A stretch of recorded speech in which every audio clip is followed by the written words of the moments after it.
listening to the X-Zone Broadcast Network, www.xzbn.net. Radio's authority on the world of the paranormal and the science of parapsychology, celebrating 25 years of broadcasting.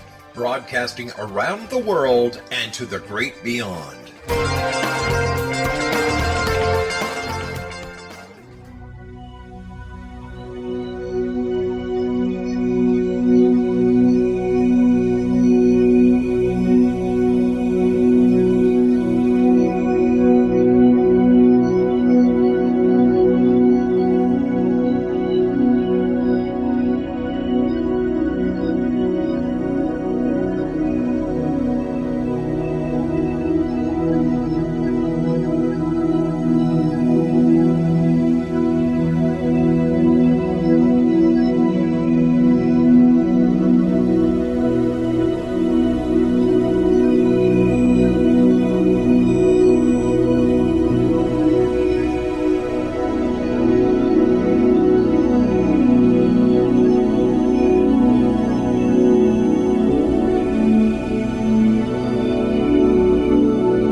The X-Zone Radio Show with Rob McConnell is largely an opinion talk show.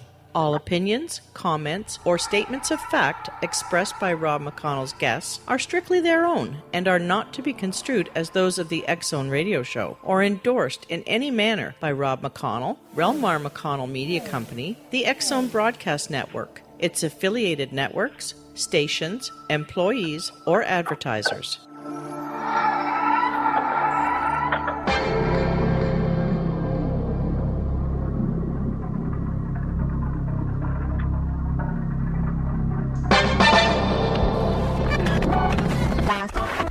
All Hit Radio.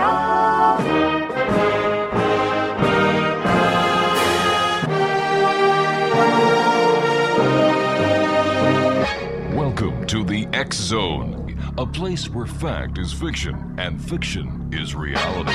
Now, here's your host, Rob McConnell.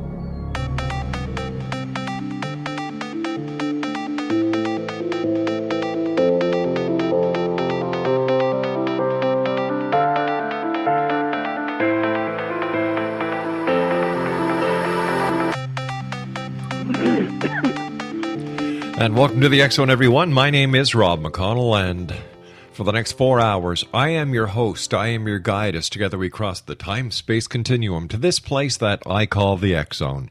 It's a place where people dare to believe and dare to be heard. It's a place where fact is fiction and fiction is reality. And the X-Zone comes to you Monday through Friday from 6 p.m. Eastern until 10 p.m. Eastern, right here on the Mutual Broadcast Network, X-Zone Broadcast Network, Talkstar Radio Network, and IPBN Radio Network. If you'd like to send me an email, love getting your emails, xzone at xzoneradiotv.com. On all social media sites, X-Zone Radio TV.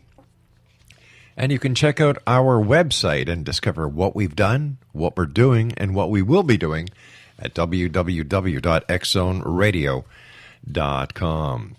My guest this hour, X-Zone Nation, is Fernando Faura, and we're going to be talking to Fernando about his book, The Polka Dot File on the Robert F. Kennedy Killing.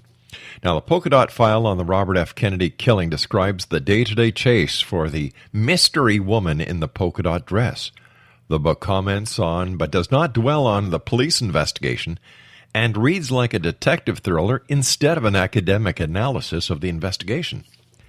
The Polka Dot File incorporates actual tapes made by an important witness and introduces the testimony of witnesses not covered in other books. The Polka Dot File is a completely new take on the assassination and the motives behind it, and introduces new theory for the reasons behind the assassination, original and highly personal, reaching a startling and different conclusion, not expected by other books. And our guest is Fernando Faura. He was born in Puerto Rico and graduated cum laude with a degree in journalism from the California State University, Northridge.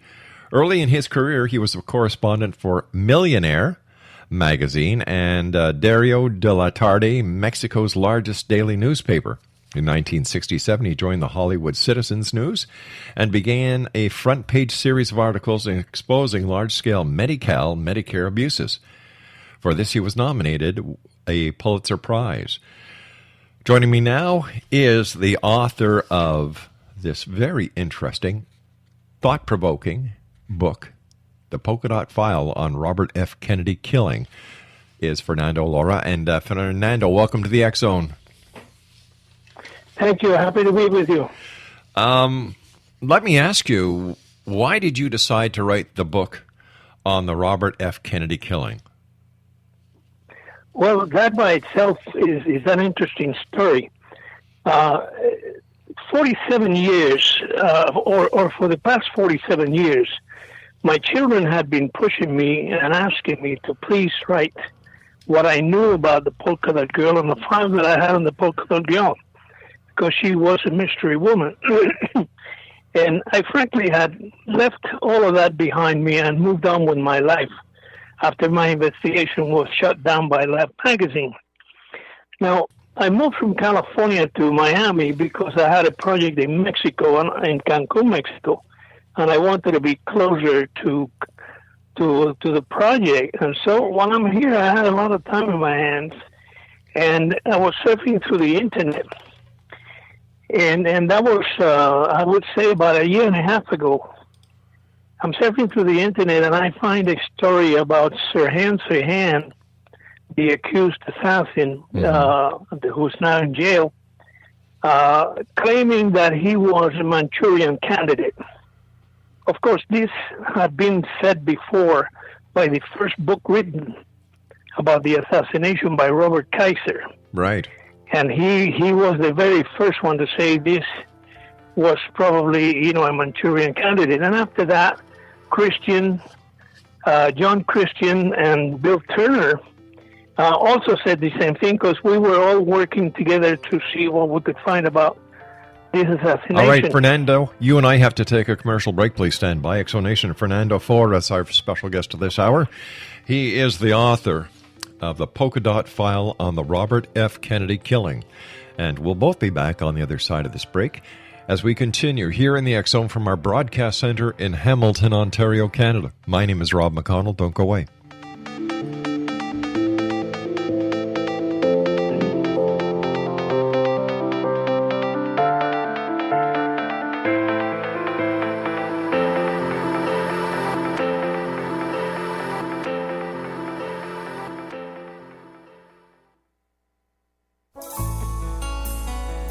Afterlife expert Roberta Grimes was the first one to say that dying can be fun. Now her best-selling book, The Fun of Dying, is available in stores worldwide. So if you wonder whether death ends life, how it feels to die, or what heaven might be like, The Fun of Dying was written for you. And if you have always been afraid of death, or if you worry that your life has no meaning, let The Fun of Dying ease your fears and bring new meaning to your life. Nothing said in The Fun of Dying is based on the teachings of any religion. Instead, Roberta draws on evidence to explain how death happens, how it feels, and what comes next. A lot of the best death-related evidence was produced in the first half of the 20th century. When it is put together with recent discoveries, it tells a consistent and amazing story.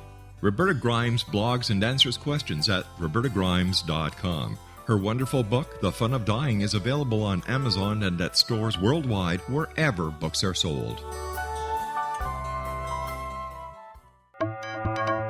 You're listening to the X Zone Broadcast Network, www.xzbn.net.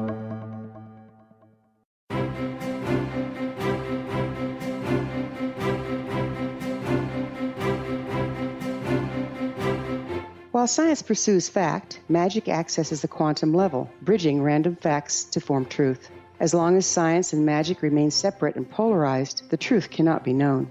I'm Wilda Wieka. Join me on the Science of Magic radio program dedicated to unification and evolution of consciousness. During each episode, I'll be speaking with experienced and respected scientists and mystics. From astrologers to astronomers, from medical doctors to shaman, the scientific method to dowsing and intuition, we will weave together information from seemingly divergent practices to promote unity and enlightenment. Join me, Wilda Wieka, and the Science of Magic right here on the X Zone Broadcast Network. For more information, visit www.thescienceofmagic.net.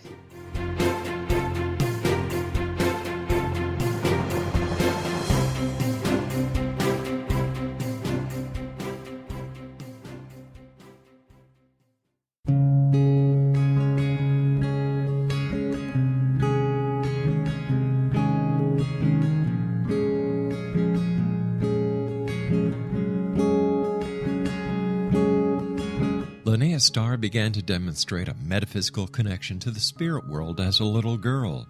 Her family noticed the connection, but it was a great-grandmother who told the family that Linnea was indeed gifted. The great-grandmother, who was also gifted, felt that Linnea had indeed inherited these attributes.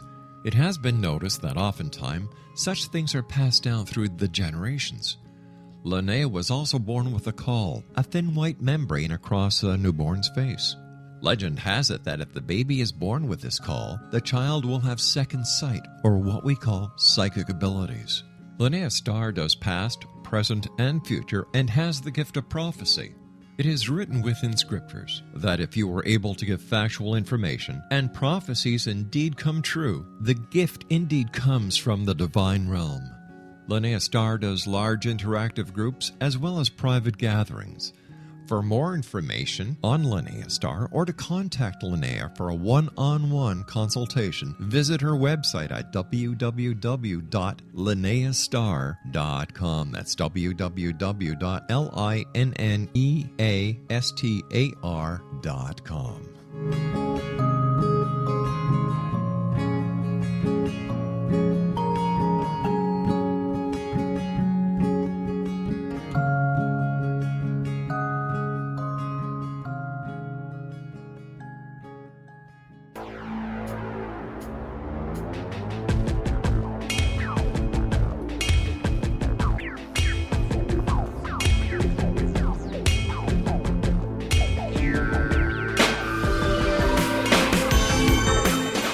Welcome back, everyone. We're talking about the assassination of Robert F. Kennedy this hour. My guest is Fernando Faura, and he is the author of the Polka Dot File on the Robert F. Kennedy killing. And if you'd like to find out more information on Facebook, you can go facebook.com/RFK.file. Fernando, I'm sorry that we had to cut out for the commercial break, but if you could please continue. You're surfing the internet, you find the story on Saran, and... That's right. And that, of course, got my attention because it was an important period of my life. And as you know, when you're surfing the internet, on the right-hand side or sometimes below, you have other banners leading to say, well, if you were interested in this, you may be interested in this also. Mm-hmm. And so I saw there, I read about a conspiracy by Richard Nixon to sabotage the various peace talks.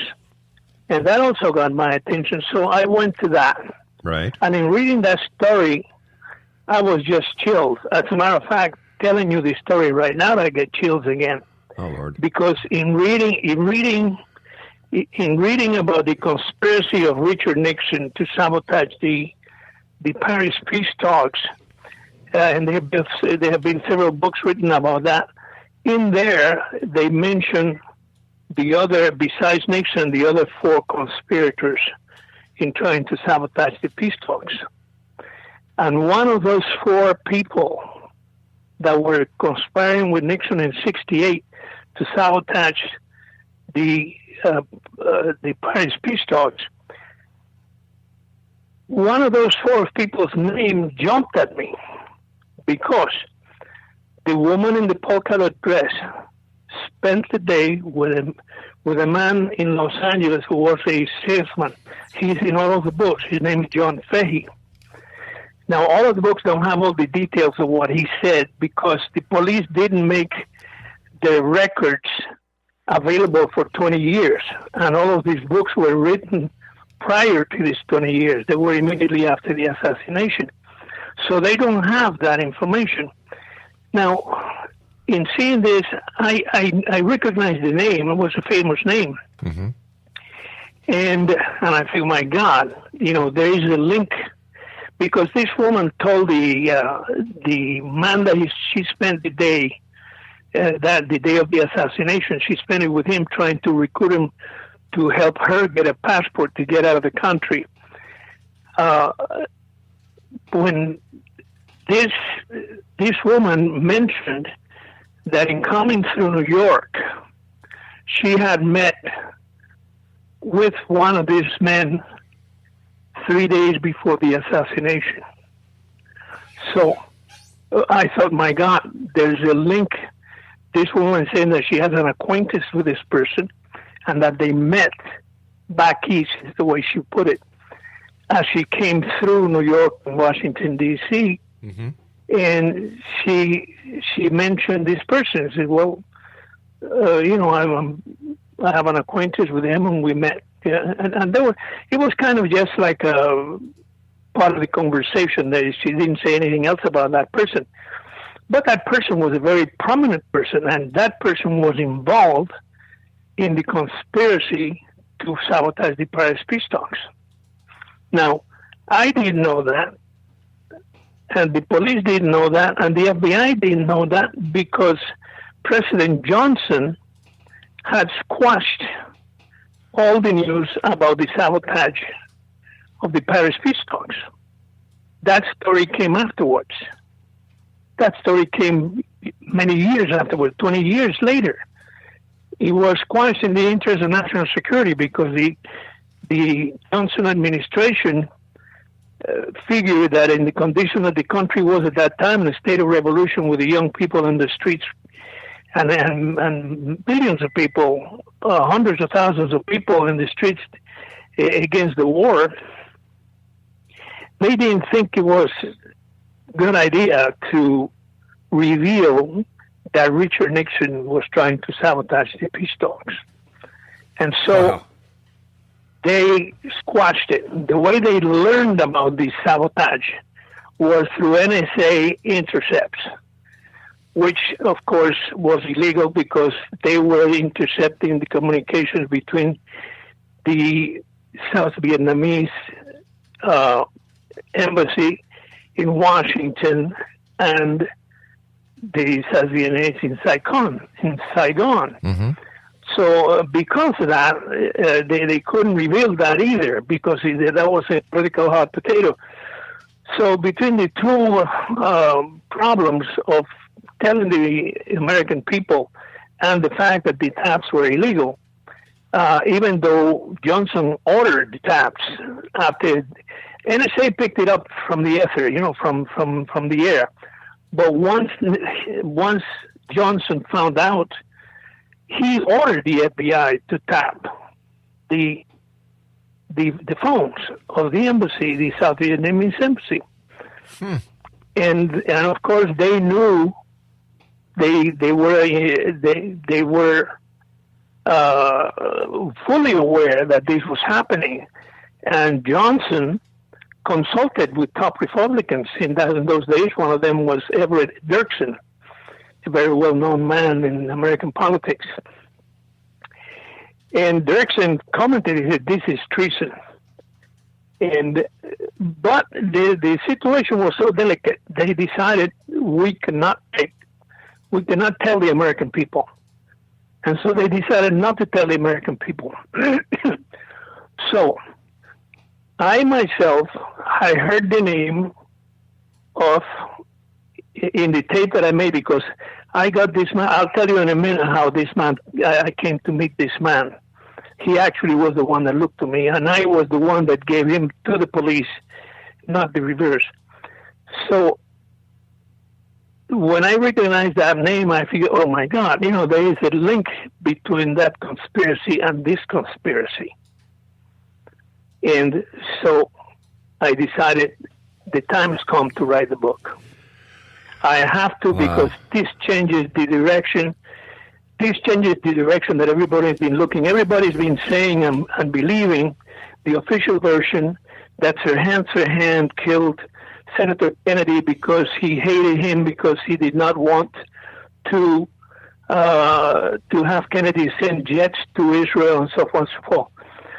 My opinion is that this is not so. My opinion is that the killing of Robert Kennedy was an internal political assassination, and it's just the thinning of the herd. Because at that time, Robert Kennedy was the only obstacle between Nixon and the White House. Hubert Humphrey, who was the candidate, was 23 points behind. Now, you were the press director for Hubert Humphrey. I was the press director for Hubert Humphrey very briefly in Los Angeles, and then after that, I was an advance man for his kids. Robert Humphrey Jr. and his wife, and for his sister Frances Howard, who was married to a very prominent Washington doctor. Now, this is the time that I tell when I talk about politics. This is the time that I lost what I call my political virginity, because I was a young man. I was 39 years old. I was dedicated to I had a column called Focus, who went strictly against crooked politicians and gangsters, and I really believed in the system. Then I became the press director, and they took me from that. When Robert Kennedy entered the campaign, there was a big upheaval between the Johnson. There were three factions: the Johnson faction, the Kennedy faction, and the Hubert Humphrey faction, because Humphrey was beginning to distance himself from Johnson at that time. And so, as you remember, these were very difficult times in this country. And in touring the country, I was in Dallas, Texas, when I came, in a situation where, this is why I say that that's the time that I lost my political virginity, because at that time I learned that both horses in the race belong to the same owner. And so I figured this is not the way that I thought it was. And so it's, but after I finished with that, I was so disillusioned, but I came back and I still had an interest in the woman in polka dot dress, and I was still trying to chase her. But I had no resources. I had my investigation had been cut short by Life magazine, and we were getting ready to go to the Far East to chase the lead we had, because this woman wanted to get out of the country, and she wanted to get out to Australia or Taipei or Guam, where she thought she would be safe. And so we had a lead to go to Guam and Taipei, and Jordan Bonfante, who was the bureau chief for Life magazine at that time in Los Angeles, had made arrangements was making arrangements to go to the Far East to chase the lead. And then all of a sudden, about 3 weeks into the investigation, or 4 weeks into the investigation, he says, "Fernando, it's over. We're not going to do it." I said, "Well, why aren't we going to do it?" He said, "Well, because my office in New York says that we can't do it."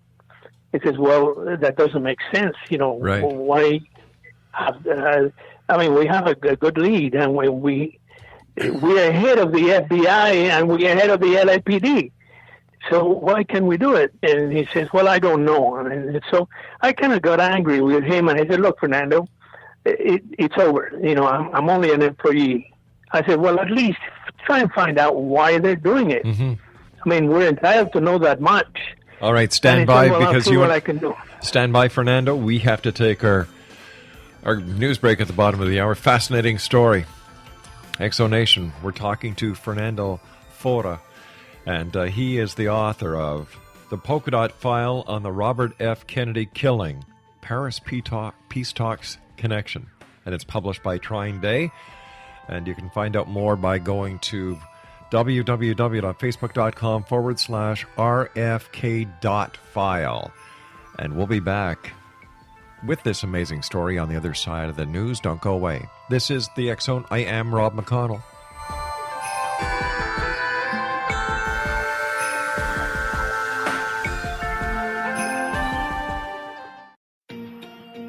Wouldn't you love to know the secret to everything? Well then, meet Dr. Kimberly McGeorge and her cutting-edge breakthrough knowledge that combines science with possibility. Dr. Kimberly brings real-life answers and healing to those open to alternative solutions. She teaches solution-based programs and classes that will change all areas of your life forever. Specializing in conscious creation, intuitive readings, and energy medicine, you can rapidly shift health, relationships, business, and money and abundance challenges quickly. Receive her best-selling book, Secret to Everything, at no cost by going to secrettoeverything.com/X-Zone. That's right, transformation can start now.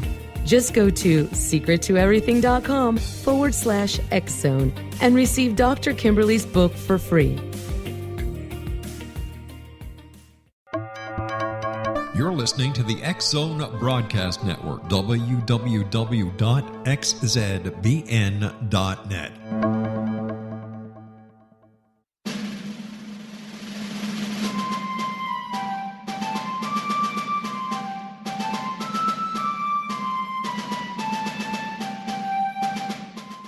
Thomas Jefferson was a Burgess of 27 when he met Martha Wales Skelton, a 22-year-old widowed heiress who was fondly called Patty by her family. They were married on January the 1st, 1772, and they took up residence in a cabin on the building site on top of a Virginia mountain that Thomas had named Monticello.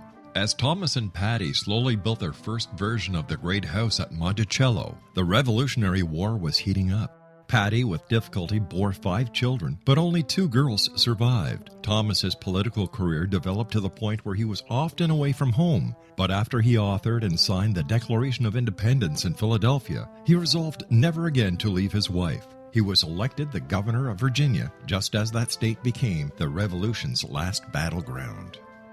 The Revolutionary War ended in 1781, and Thomas gladly retired altogether to my family, my farm, and my books.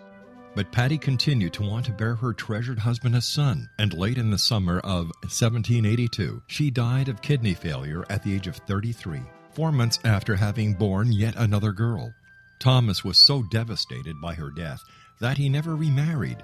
He mourned her for the rest of his life, even as he helped to frame the peace in France and then became the first Secretary of State, the second Vice President, and the third President of the United States.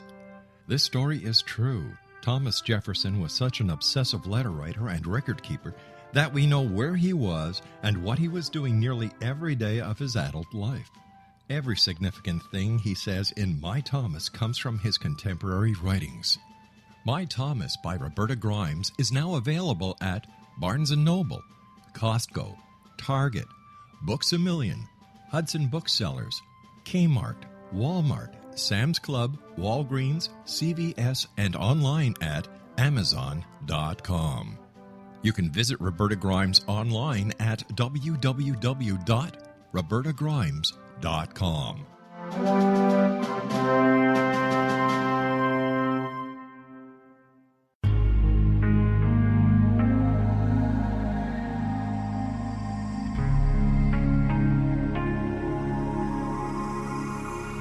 The scientist and the mystic have been on an age-old, relentless search with one thing in common. They seek truth. Their paths converge in the 40,000-year-old practice of shamanism, an ancient science delving to the quantum level of life, facilitating healing, manifestation, and evolution. I'm Gwilda Wiyaka, the founder and director of Path Home Shamanic Arts School, a unique Colorado State-certified occupational school, training shamanic practitioners and teachers.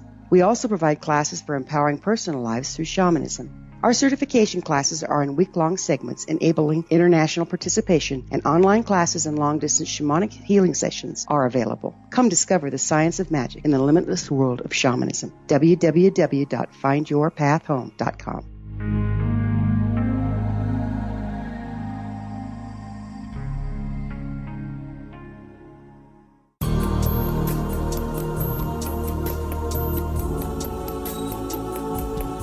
Unwilling to be the government's deadly assassin, gifted psychic Kahara Mitchell went AWOL and ended up buried under rubble in the wake of a great tsunami. She regained consciousness far from Earth on the medical ship of a Daguerrean intergalactic fleet. Has she been rescued or abducted by aliens? The Chalice of Carrie, Kahira O'Donnell's latest paranormal science fiction romance, is the passionate story of an Earth woman and her destined mates, twin kings from another galaxy. Kahara uses her gifts fighting alongside Lords Rom and Ra in a war that will determine the destiny of galaxies. The Chalice of Carrie by Kahira O'Donnell is now available at KahiraO'Donnell.com or at Amazon.com.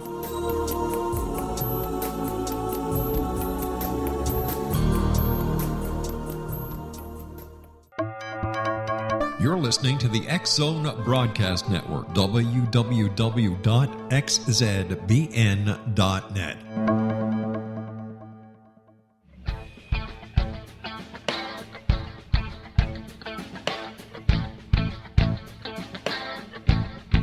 What happened in Benghazi is revealed by Nicholas Genix, author of Obama, Islam, and Benghazi. He informs the American people that President Obama deceived them by advocating a strong foreign policy prior to the 2012 presidential election, and Hillary Clinton supported this deception.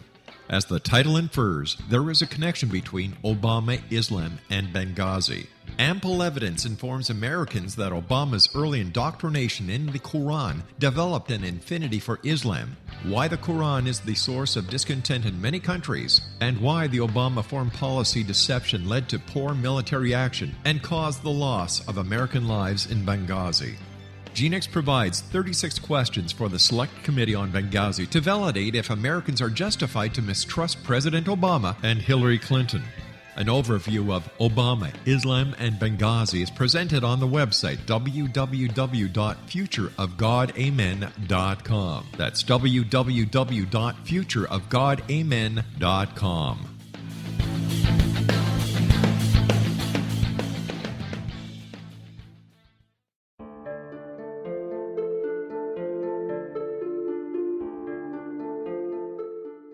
Annie Callahan, dedicated to negotiating a position for Earth within the Daguerrean coalition, had trained for 3 years to become an Earth ambassador. Yet, the very eve of her arrival at the capital ruling planet, she is claimed as destined mate to an oversized, mating-maddened vamp who swears he will never release her. Lord Aztaran, king of the Macian sector, has waited over 900 years for his destined mate. Having found her as an alpha vamp, he is unable to relinquish Annie, virtually holding her hostage until he can claim her. Yet Macians cannot survive without their mate's love. How could he strip her of her citizenship, her ambassadorship, and her freedom and expect to win her heart?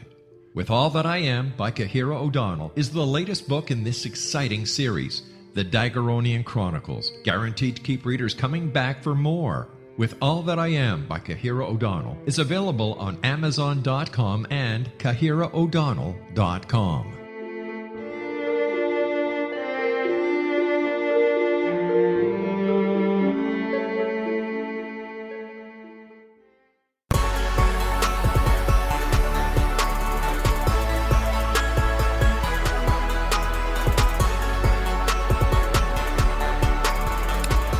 Exonation, my guest this hour is Fernando Faura. He is the author of the Polka Dot File on the Robert F. Kennedy killing, Paris Peace Talk Connection.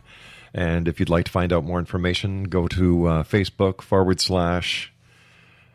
/ you got your pens and pencils out, I hope? Very good. Polka Dot RFK. I'm sorry. RFK dot file. RFK dot file. You know, Fernando, you're talking and I'm sitting here, shaking my head that this information has been suppressed, and I understand that you even had problems with the LAPD at times. Oh, well, yes. Yes, in those days I was followed, and I cannot tell you that I was the LAPD alone, because there were so many agencies involved. But at that time, nearly every night I was followed home to within a block of my house. The sources that I had in the DA's office and the State Attorney General's office told me that my phones were tapped by nearly everybody, so I had no privacy whatsoever. The LAPD, the man in charge of the investigation was a CIA employee. I mean, the man had done a lot of contract work. This is in all the books, and I happen to be true because I was the one that uncovered the relationship. I was the one that wrote his retirement story, retiring from the LAPD to go to work for the Agency for International Development. The Agency for International Development is another CIA. It's just a front for the CIA with a huge budget also. That's the reason why they've been thrown out of most countries in South America. Now, Manny Peña, who is the name of the man, is Manny Peña returned to the LAPD, was put in charge of the investigation, and he called the San Fernando Police Department where I have a news bureau. I was in charge of 3 news bureaus in the San Fernando, the Valley of San Fernando in Los Angeles. And he called the San Fernando Bureau, the police chief, and he told him that I was representing myself as a policeman, which, everybody knew is impossible because I was making a lot of appearances on. I had a byline on my newspaper. I had a column on my newspaper. I was on television all the time with other stories, so they knew I didn't need to do that. But anyway, he called them up and I said that they should arrest me for representing myself as a police investigator, as a policeman. And fortunately, the people at San Fernando, the chief knew me well enough, and he countered it by saying, well, listen, if he's doing that, that's a felony. So why don't you charge him with it? Exactly. And, of course, they never did it. So they backed off. They did nothing. And, of course, I didn't know anything like that until later on when I wrote the book and I started looking into the records that they had created. They created some very false records. For example, this man that spent the day with a woman in the polka dot dress, and that woman, by the way, predicted the killing that afternoon to him. She predicted that it was going to happen tonight at the victory party, is what she called it. And she challenged him and says, if you don't believe me, come over and see it for yourself. And this is all in the police tapes. Now this man went when he didn't believe her in the beginning. He didn't know what to make of her. He had picked her up, as a pickup, and he thought that he was picking up just another woman. And then he gets involved in this crazy business. And by the time he's trying to get rid of her, he just dumps it back at the Ambassador Hotel that evening at 5:30 or 6 o'clock. But the next day, he heard about the assassination. Now, he realized, oh my God, I may be involved in this. And he went to the FBI first. He tells his story to the FBI. Now, in the meantime, I had been, I was very lucky in those days. I would say lucky, or, I had a lot more talent than I have today, I suppose. I was chasing another story because Sirhan had been seen in a victory party for a Republican that night. And I was chasing the story that Sirhan had been seen with a polka dot woman, or a woman in a polka dot dress, and 2 other men. Now, the woman was not dressed in a polka dot dress, during the day with Fehi. She obviously changed her clothes. But I was interested in the 2 men. I wanted to talk to the 2 men that were seen with Sirhan. And I chased him, and finally, by luck, and in using the sources that I had, I found one of them. They had described him as a Latin. He was actually a Puerto Rican, and I was able to talk to him. I'm Puerto Rican myself, and I was able to establish a rapport with him, even though he was scared stiff, and he'd been told by the FBI not to talk to anybody. By the way, none of these people were turned over to the LAPD. How come? That is something that the FBI would have to answer. They still have this competition, which is incredible, how they compete and they don't share information. Well, Fahy, with a story as important as he had, he was told he should go. Instead of turning him over themselves, he said, you should go to the police. And they leave it at that. Now, they do the same thing to this other man. Now, to proceed with the Polka Dot woman, I did find the man, and I did publish the story, which was a big headline, that her hand was in this party early in the evening with two other men, etc., etc. A couple of days later, John Fay, the man who spent the day with her, comes to my office at the Hollywood Citizens News in Hollywood, and he says, did you publish this story? And I said, yes, that's my story. I thought he was a policeman. He was a very well-dressed man, good-looking young man. Right. And I say, yes, I did. I thought he was a cop, trying to find out more of what I knew. And he says, well, I think, I spent the day with this woman. I'd like to talk to you. And I said, okay, fine, let's start talking. He says, not here. He was very nervous, and he did not want to talk in my office at the Hollywood Citizen News. So I arranged to meet with him at the San Fernando police station where he felt safer. So we met in the San Fernando police station later on that afternoon, and I taped him. And I could not believe what he was telling me. He tells me this woman told him they're going to kill this. Well, she didn't say that. The way she put it was, they're going to take care of Senator Kennedy tonight. She also admitted during the riot that they had during that day, she also admitted that she belonged to a group that was going to take care of Kennedy tonight. So she's a self-confessed conspirator. Who is she? Is she still alive? There is I don't think it's possible she's still alive. I think she was probably killed within 30 days. Wow. Because the LAPD had a lead, which there's no record that they followed it or not, of somebody that said he heard two people that look Middle Eastern people that saying that, talking about the woman, the polka dot dress, and one said, they said, oh, that's fine, we'll take care of her now.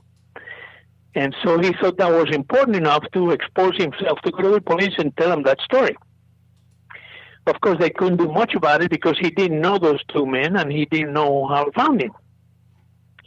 But I do believe that she may have been eliminated shortly afterwards, because during the day they were followed. This woman and Fahy were followed all the way to Ventura.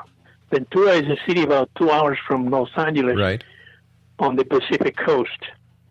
And they were followed to Ventura. And they stopped in a restaurant called Trancas in Malibu, California, the famous movie colony. And they stopped at Trancas about 5 o'clock, 5:30 for dinner. That provided me with a very important clue, because after I interviewed Fahy and I thought how important this story was, I immediately made it available to the LAPD. I made arrangement to meet with them, and we met, with some cloak and dagger stuff, and they immediately reacted. They said, yeah, we want to talk to this guy. And so I turned him over, and at the time, they had asked me to lend them my tape, and that they would duplicate the tape and give it to me right away. They never did. They lied. They confiscated the tape and told me that they never knew the tape. Inspector Heggie wrote to me and saying, I can't find anybody that knows of your tape. Well, fortunately, it was a lie. And last year, when I requested the records that they turn over to the California archives, my tape was there. So here we have another instance of the police lying and not even knowing how to lie. Because, all right, so if you know how to lie, you should be able to cover it. All right, so help me connect the lines right now, okay? Because we've got about 10 minutes left, and I'd like to get the lines, bring all the players together. Okay, so we have the assassination of Bobby Kennedy. In what year was that again? 1968. 1968. June 5th, 1968. Well, let me ask you directly instead of trying to draw the lines. Who killed Bobby Kennedy and why? Well, frankly, I can't answer that question the way that you pose it, because in my kind of journalism, if I make an accusation and say the CIA killed him, right, I would have the proof to say, here it is. Got you. I can say this. First of all, they're denying that there was a conspiracy as they did with JFK. Not so. This is one where all the evidence is there immediately for them to follow. Number two, why is the CIA contract agent, which is Manny Pena, put in charge of the investigation? Why does he return after retiring 5 months before and going to Washington? Why does he return and is put in charge of the investigation? Why is the main polygrapher who battered the main witnesses, including Fahey, trying to make him change? When you hear the tapes of that interrogation, you want to cry, because this is the most ridiculous interrogation you ever saw. The guy is arguing with a witness. He's giving him a polygraph, and instead of giving him a polygraph, he's arguing with the witnesses and asking him to change his story. And it's on their own tapes. It's incredible. That is the stupidest thing I've ever heard. Well, as for the tapes from you do it. I have 2 tapes that I got from the archives. I'm not doubting you. I'm not doubting you, by the way. No. I know that because it is incredible. It is absolutely incredible. Your reaction doesn't surprise me, and I know you're not doubting me. But it is incredible. These people would do that. And there's 2 tapes like that, one with Fahey and one with Sandra Serrano. Sandra Serrano was the young Kennedy worker that said that she saw a woman that went past her before in the direction of the kitchen, and then after the shooting saw her run out of the kitchen, followed by 2 men, and saying, we shot him. And when she said, who did you shoot? Which is a national reaction, is at Kennedy, and she came running into the darkness. Now, this is a very bizarre story, but it's fact. I mean, sometimes, reality is greater than fiction, Yeah, that is so true. That is so true. It is absolutely incredible. Now, this woman was seen by 24 people. In my book, I have another witness that is in none of the other books. That was a kitchen worker. He was a Mexican chicken, working in the kitchen. He saw the woman in the polka dot dress. He saw her run into a dead-end wall and then come back and run out on the steps, in the direction of the steps with Sandy Serrano was. And that confirms Sandy Serrano's story. And he saw her. Vincent DiPiero, which they used in the trial after they battered him to change his story, they used him in the trial. He was looking at the woman because the woman was very good looking. Mm-hmm. He was within 5 feet of the woman, admiring her body. She's smiling at Serhan, and Serhan's smiling at her. Serhan helps her down just before he starts shooting. He is used by the police. They batter him to change his story. He says, well, maybe I got the story from the news. It sounds to me. It sounds to me like Serhan is a lot like Lee Harvey Oswald, patsies, scapegoats. Oh, absolutely. Serhan, and I was coming to that. Serhan is positively, undoubtedly, a Manchurian candidate. At first, when because I know Kaiser, and I was working with Kaiser. I was competing with Kaiser because he was working for Life magazine before Life magazine joined my investigation. By the way, and that's the way it was. I didn't join their investigation; they joined mine, because my investigation was ahead of everybody. FBI, CIA. I mean, not CIA, FBI, police.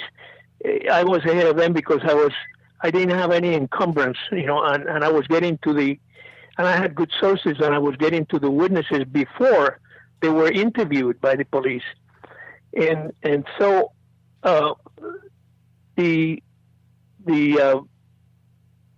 what you see in my book are firsthand personal experiences, and of course they couldn't control me. Mm-hmm. Because it control me, particularly in those days. Well, today it's impossible. So I chased this woman after they said that she didn't exist, and I when you broke for your commercials, I was just about to tell you our investigation was shut down because, according to Life magazine, Jordan Bonfante, when I questioned him, if you remember, I said, find out why they're shutting down the investigation. Right. So a week later, I said, Jordan, what you find out? And he says, well, I am told that somebody from the White House called Henry Luce and said, don't pursue this. All right, stand by, Fernando. You and I have to take our final break. Exonation. You can find out more about this fascinating story and where to buy the book entitled The Polka Dot File on the Robert F. Kennedy Killing by going to facebook.com/RFK.file. Fascinating story. A very brave man here tonight on the X Zone with yours truly, Rob McConnell. We'll be back on the other side of this break. Don't go away.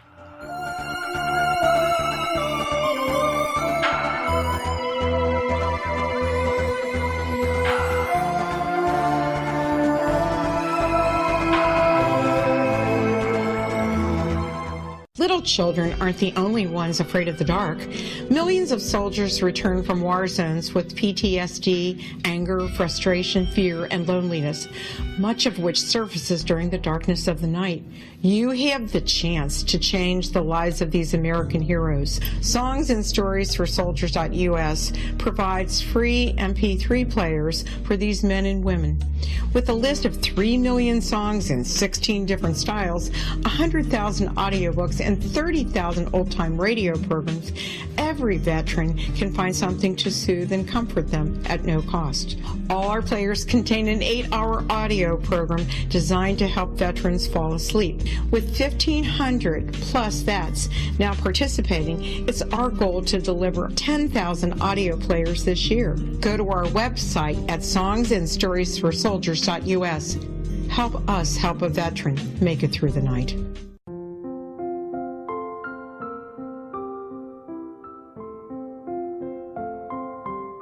I am Dr. Carl O'Helvey, founder, president of a new cancer foundation focusing on evidence-based physical, mental, and spiritual interventions, including natural cancer cures, prayer, meditation, affirmations, nutrition, and other related holistic cancer prevention and cure modalities. These are used in cancer education, research, and financing care. I ask for your help to continue this important work by donating at www.holisticcancerfoundation.com.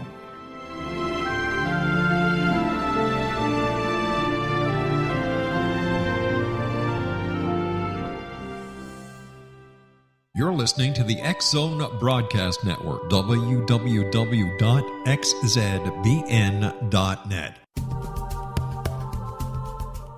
If you enjoy reading a good mystery with a touch of the paranormal, then you'll love From Out of the Woodwork by William S. Peckham. Sean Kennedy, a Toronto contractor, buys derelict houses, guts them, and turns them into multi-family dwellings. When Sean buys 29 Livery Lane, a century house in ruins, and starts the renovation, the house fights back. He is visited by ghosts of owners past. His visions are triggered by touching an oak mantle, reading a faded letter, opening an old locket, or opening a brand new casket in the basement. These visions will take you on a trip across southern Ontario from Niagara Falls to Toronto to Kingston. From Out of the Woodwork is now available in paperback and on your favorite electronic reader. To order your copy of From Out of the Woodwork, go to www.williamspeckham.com. That's www.williamspeckham.com.